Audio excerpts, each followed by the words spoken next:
Good afternoon students. Today we will see topic string handling. आज हम string handling के बारे में पढ़ेंगे. लास्ट लेक्चर में हमने अरे क्या होता है वो देखा और उसके दो टाइप देखे थे, सिंगल डायमेंशनल और two dimensional, one dimensional, two dimensional, ऐसा हमने देखा था. आज हम स्ट्रिंग हैंडलिंग देखेंगे.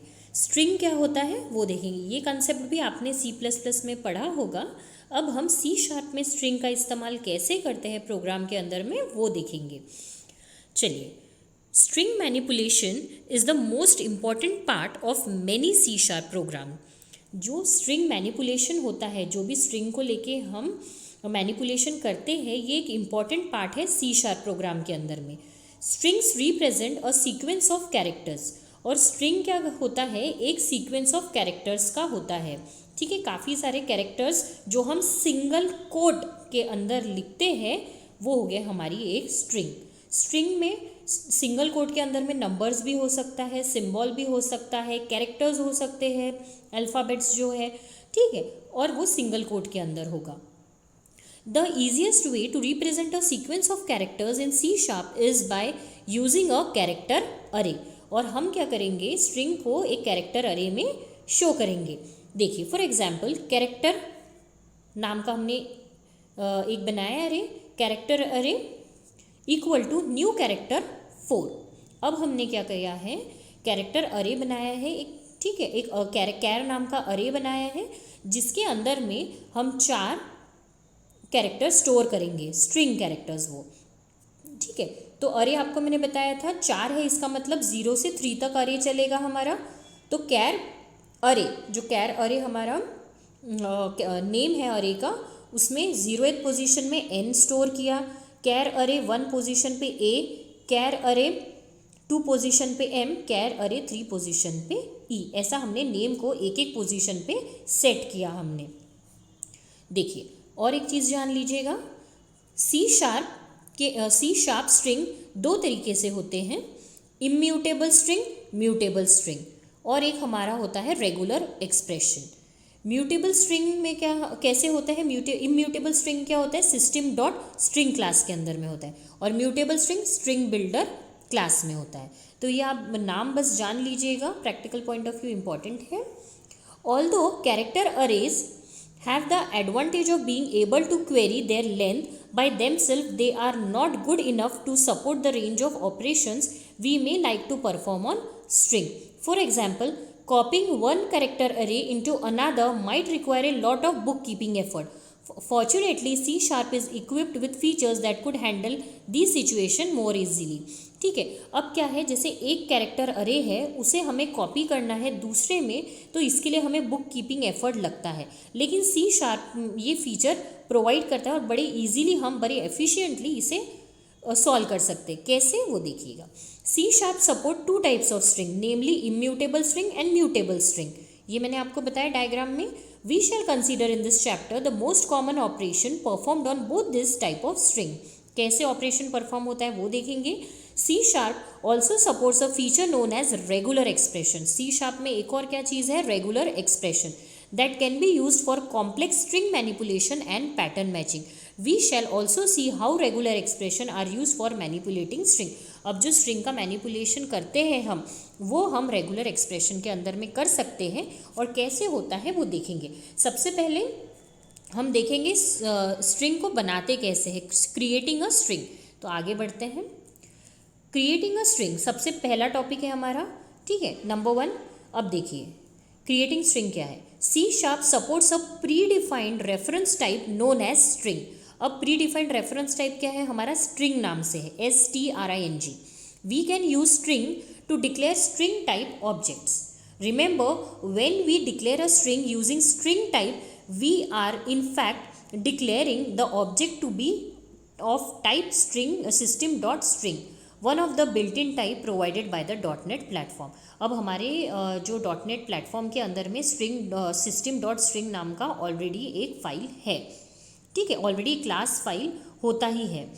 अ string type is therefore a system dot string type as well. We can create immutable string using string और string objects in a number of ways. अब हम क्या है, इम्यूटेबल स्ट्रिंग बना सकते हैं स्ट्रिंग ये वर्ड को यूज़ करके. ठीक है, और स्ट्रिंग ऑब्जेक्ट्स भी बना सकते हैं। तो देखिए, अब कोई भी स्ट्रिंग को बनाने के लिए कुछ मतलब एक पर्टिकुलर कह सकते हैं मेथड होती है, ठीक है, कुछ चीज़ें हैं जो हमें फॉलो करनी होती है। जैसे कि वो कौन सी चीज़ें हैं, ये आप जो लिखा है मैंने डॉट्स में, ठीक है, वो देखिएगा। पहला होता है असाइनिंग स्ट्रिंग लिटरल्स। पहला काम है कि हमें स्ट्रिंग असाइन करना है। Copying from one object to another, वो स्ट्रिंग को एक ऑब्जेक्ट से दूसरे ऑब्जेक्ट में कॉपी करना है।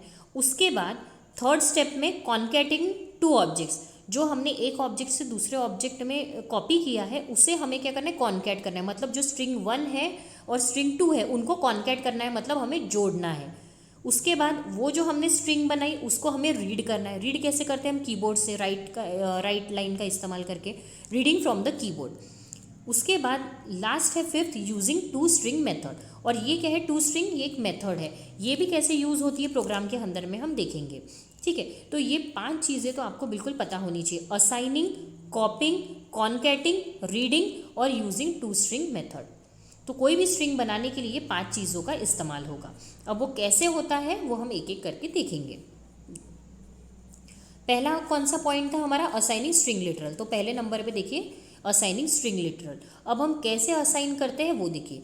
The most common way to create a string is to assign a quoted string of characters known as string literal to a string object, ठीक है।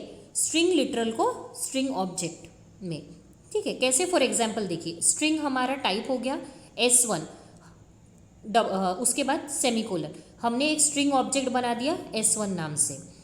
उसके अंदर में हमने एक स्ट्रिंग असाइन की, डबल कोट में आप देखिए ABC, S1 equal to ABC, assigning string literal, ठीक है। S1 के अंदर में अभी क्या चले गया है, ABC चले गया। Both this statement may be combined into one as follows. अब ये हमने अलग अलग लिखा है, हम इसको एक इसमें लिख सकते हैं। कैसे, string S1 equal to ABC, तो ऑटोमेटिकली S1 के अंदर में ABC आ जाएगा। इसे क्या होगा, यहीं पे डिक्लेयरिंग एंड असाइनिंग एक ही चीज़। तो हम ये सिंगल लाइन में ऐसा लिख सकते हैं, अलग अलग भी लिख सकते हैं, सिंगल भी लिख सकते हैं, ठीक है। सेकेंड स्टेप है हमारी कॉपिंग स्ट्रिंग। अब हमने स्ट्रिंग S1 में ABC कॉपी कर लिया, अब हमको उसे दूसरे स्ट्रिंग में कॉपी करना है S2 के अंदर में। वो देखिए, we can also create new copies of existing string. This can be accomplished in 2 ways, using the overloaded equal to operator, using the static copy operator, ठीक है। दोनों तरह से हम ले सकते हैं। एग्जाम्पल देखिए, string S2 equal to S1। अब हमने एक स्ट्रिंग S2 बनाई है, S2 नाम का ऑब्जेक्ट बनाया, उसमें हमने S1 को कॉपी किया। S1 के अंदर हमें हमारा ABC है, असाइन कर लिया। String S2 equal to string dot copy S1।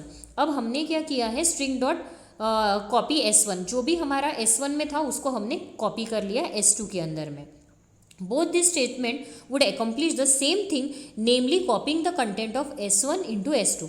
दोनों एक साथ ही करें, S1 हम असाइन भी कर रहे हैं और सेकेंड इसमें हम कॉपी कर रहे हैं, ठीक है। एक वो इक्वल टू ऑपरेटर का जो हमने 2 डॉट्स आप देख रहे हैं ना, using the overloaded equal to operator, तो वो पहला एग्जाम्पल का है। और S2 जो है उसमें हम कॉपी कर रहे हैं, तो कॉपी मेथड से कर रहे हैं, ठीक है। तो दोनों तरीके से हम कॉपी कर सकते हैं। इनडायरेक्टली हो क्या, मीन्स डायरेक्टली हो क्या रहा है इसमें कि जो S1 का डेटा है, जैसे ABC है S1 के अंदर में स्टोर, वो हम S2 में डाल रहे हैं, ठीक है। अब देखिए, थर्ड मैंने बताया था कॉन्कैटिनेट, S1 और S2 को कॉन्कैट कर रहे हैं। इसके भी 2 तरीके होते हैं, देखिए, using the overloaded plus operator, using the static concat method. अब आप प्लस ऑपरेटर का यूज़ करके भी इसे कॉन्कैट कर सकते हैं, या दूसरी मेथड क्या है, कॉन्कैट मेथड का इस्तेमाल करके। तो दोनों तरीके से यहाँ पे एग्जाम्पल दिया, देखिए। अब हमने क्या किया, स्ट्रिंग S3 नाम का एक तीसरा ऑब्जेक्ट बनाया S3, उसमें हम क्या कर रहे हैं, S1 और S2 जो स्ट्रिंग है जो ऑलरेडी ऊपर में हमने बनाई, उसका डेटा हम कॉपी कर रहे हैं S3 के अंदर में, दोनों को मिला रहे हैं, ठीक है। और वो मिलाने के बाद मतलब कॉन्कैट करने के बाद हम स्ट्रिंग S3 में उसे स्टोर कर रहे हैं, ठीक है। यहाँ पे इसीलिए लिखा है, देखिए कमेंट में, S1 and S2 exist already, ऊपर में हमने ऑलरेडी बनाया है। एग्जाम्पल कैसे, string S3 equal to S1 plus S2। दूसरी मेथड क्या है, string S3 equal to string dot concat S1 comma S2, ठीक है। अब देखिए क्या होगा इसमें, ऐसा करने से वो कॉन्कैट हो जाएगा और किस में आ जाएगा, असाइन हो जाएगा S3 में। If S1 equal to ABC, suppose ABC जो है S1 के अंदर में, S2 के अंदर में XYZ है, then both the statement will store the string ABC XYZ in S3। अब सपोज दो अलग अलग स्ट्रिंग है S1 S2, इसमें दोनों इसमें अलग अलग डेटा है, वो क्या कर रहे हैं, कॉन्कैट करके S3 में स्टोर हो रहे, तो ABC XYZ स्टोर हो जाएगा S3 में। Note that the content of S2 is simply appended to the content of S2 and result is store S1, यहाँ S1 चाहिए, ठीक है, by mistake S1 and the result is stored in S3, ठीक है। तो दोनों का डेटा जो है S3 में स्टोर हो जाएगा। यहाँ तक कॉन्कैट समझ में आ गया। फोर्थ आते हैं reading from the keyboard. Reading करना मतलब हमें अगर आउटपुट को देखना है तो उसके लिए सिंपल कैसे लाइन होती है, string S equal to console dot read line parenthesis और सेमीकोलन। तो ये जो हमारा रीड का ऑपरेशन होता है ये हमारा जैसे C# में है वही है। C# में हम स्ट्रिंग को कैसे रीड करते हैं बस वो आप देख लीजिए। It is possible to read a string value interactively from the keyboard and assign it to a string object. String object बनाया हमने S और उसमें हम क्या कर रहे हैं, जो हमारी ये ABC XYZ है, ये जो स्ट्रिंग है इसको हम रीड कर रहे हैं, ठीक है। String S equal to console dot read line. On reaching this statement the computer will wait for a string of characters to be entered from the keyboard. When the return key is pressed the string will be read and assign to the string object S। Last जो fifth हमने देखा था to string method, वो भी एक बार देख लीजिए। Another way of creating a string is to call the toString method on an object and assign the result to a string variable। अब हमने एक क्या कर रहे हैं, हम कोई नंबर है उसे हम स्ट्रिंग में स्टोर करें, जैसे इंट नंबर इक्वल टू 1 2 3। ये 1 2 3 हमारा एक नंबर है, ठीक है, जिसका डेटा टाइप इंट है। अब इस जो इंट हमारा डेटा टाइप है ये इंटीजर फॉर्मेट में, इसको हम स्ट्रिंग में कन्वर्ट कर रहे हैं। कैसे, देखिए, string num str equal to num dot to string function का यूज़ करके, टू स्ट्रिंग मेथड का यूज़ करके हम ये जो नंबर 1 2 3 है इसको हम स्ट्रिंग में स्टोर कर रहे हैं। किस में स्टोर कर रहे हैं, स्ट्रिंग का नाम क्या दिया है हमने, नम str। आप कुछ भी दे सकते हैं, स्ट्रिंग नेम नम str है, यहाँ पे आप सिंपल str दीजिए। जस्ट फॉर अंडरस्टैंडिंग पर्सन हमने इसे नम str नाम दिया ताकि आप समझ सके। The statement converts the number 1 2 3 to a string 1 2 3। जो हमारा ये नंबर है 1 2 3 इसको हमने क्या किया, स्ट्रिंग फॉर्मेट में कन्वर्ट किया है टू स्ट्रिंग मेथड का यूज़ करके। तो इसीलिए आप देखिए ये जो सिंगल कोड में 1 2 3 है ये इंटीजर फॉर्मेट में नहीं है, अभी ये स्ट्रिंग में कन्वर्ट हो गया है। And then assigns the string value to the string variable num str, और नम str के अंदर में ये क्या करेगा, 1 2 3 को असाइन कर देगा। तो ये चीज़ आई होप आपको क्लियर हो गई। तो हमने 4-5 हमने इसके टाइप देखे क्रिएटिंग अ स्ट्रिंग। यहाँ तक आप देख लीजिए, ये जो 5 टाइप थे, assigning string literal, copying from one object to another, concat, उसके बाद फोर्थ में reading from the keyboard and using to string method. तो ये हमने जो 5 चीज़ें थी ये हमने एक एक करके समझ ली। आई होप यहाँ तक आपको क्लियर होगा। आज के लिए इतना ही, थैंक यू।